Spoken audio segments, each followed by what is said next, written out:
The Johnson mansion at the end of our street was the kind of house you couldn't help but stare at. Towering gates, perfectly manicured gardens, and walls that seemed to whisper secrets.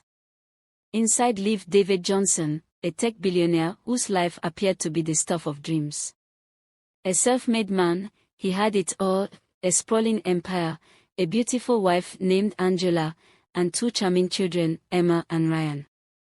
I remember the first time I saw them. It was at a neighborhood block party.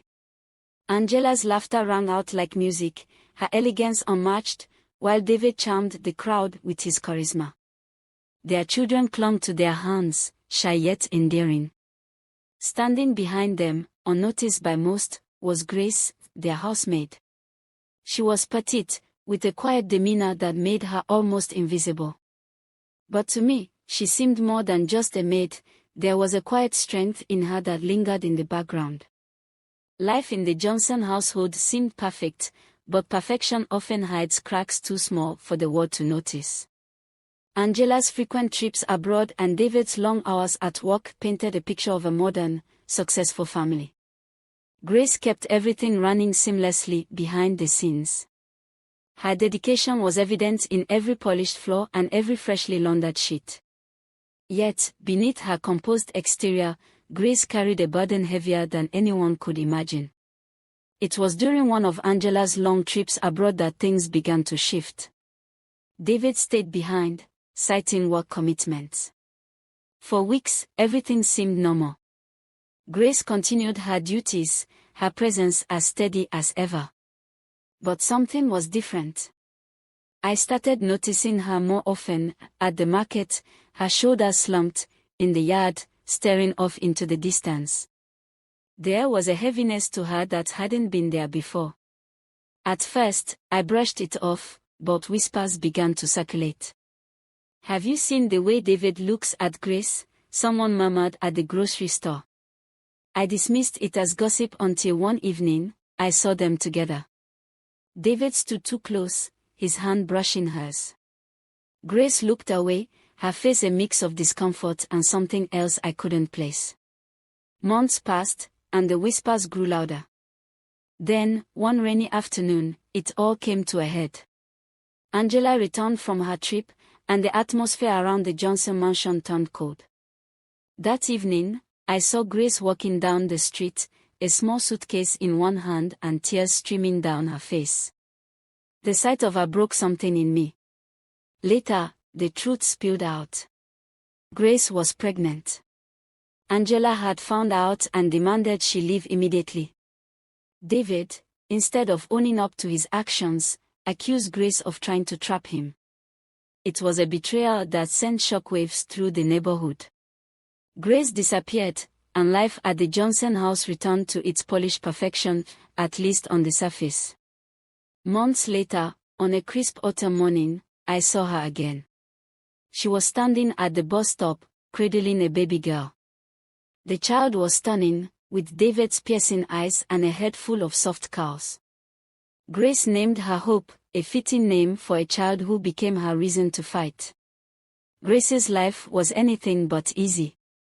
She moved into a tiny boarding house and took on every job she could find, cleaning, babysitting, even working late-night shifts at a diner. Despite the hardships, she poured all her love into Hope. The two of them became a fixture in the neighborhood, their resilience earning the quiet admiration of those around them. There were nights when Grace would sit by the window, watching Hope sleep and wondering if she had made the right decisions. Each day was a battle, but every smile from Hope reminded her why she kept going. The bond between them grew unshakable, a testament to Grace's enduring strength. As Hope grew, her resemblance to David became undeniable. People started to notice, and soon, the whispers reached him. One day, David showed up at the boutique where Grace worked. He looked older, the weight of his choices etched into his face. "I just want to talk," he said, his voice subdued. Grace, standing tall, replied, "You had your chance to talk," before turning her back on him. Despite her resolve, David began sending gifts for Hope. Each one was returned unopened. Grace wanted nothing from him. But the whispers grew louder. The image of David Johnson, the perfect billionaire, began to crack. People saw him for what he was, a man who had made a grave mistake and was now desperately trying to fix it. Hope's beauty didn't go unnoticed. One afternoon, a photographer spotted her at the park and asked to take her picture. The shoot led to a campaign, and soon, Hope's face was everywhere. The money allowed Grace to move into a small apartment and enroll in night classes. Their lives were far from easy, but they were finally stable. Hope thrived in her new environment. She was intelligent, kind, and driven. She began excelling in school and even started volunteering at local shelters. She carried herself with the grace her mother had instilled in her, and she quickly became a role model in the community. Grace remained steadfast, teaching Hope the importance of kindness and humility. She shielded her from the darker truths of her past, but David's shadow lingered, a constant reminder of their complicated history. Hope's success was a beacon of light, but Grace knew it was built on years of sacrifice and resilience. David's world, meanwhile, was crumbling. A routine health check revealed the unimaginable: Emma and Ryan were not biologically his. Angela had known but kept it hidden for years. The revelation shattered him. The family he had fought to protect was built on lies. Left alone in his grand mansion, David spiraled. Memories of Grace and Hope haunted him. He began to see the magnitude of what he had lost, not just a child, but the chance to be part of something pure and real. In the emptiness of his estate, David spent sleepless nights poring over old photographs and moments he had overlooked. He remembered Grace's quiet determination and the way she had carried herself with dignity despite her circumstances. The realization cut deep: he had wronged the only person who had ever shown him genuine care. David's health took a turn for the worse. Diagnosed with a terminal illness, he found himself confronting his mortality. He began to draft letters, pouring his regret onto paper, and one name appeared more often than any other: Grace. One chilly evening, David found himself standing at Grace's door. When she opened it, her face hardened, but behind her stood Hope, now a young woman. Her beauty and poise took his breath away. I'm sorry, David began, his voice trembling. I was a coward. I made the worst mistake of my life. Please, let me make it right. Grace's eyes filled with tears. For years, she had dreamed of this moment, not for herself, but for Hope. You can't undo the past, she said, her voice steady. But if you want to try, it's up to her. Hope looked at her mother, then at the man who had caused them so much pain. She saw his frailty, his desperation. I'll give you a chance, she said, her voice soft but firm. But only because Mom taught me to forgive.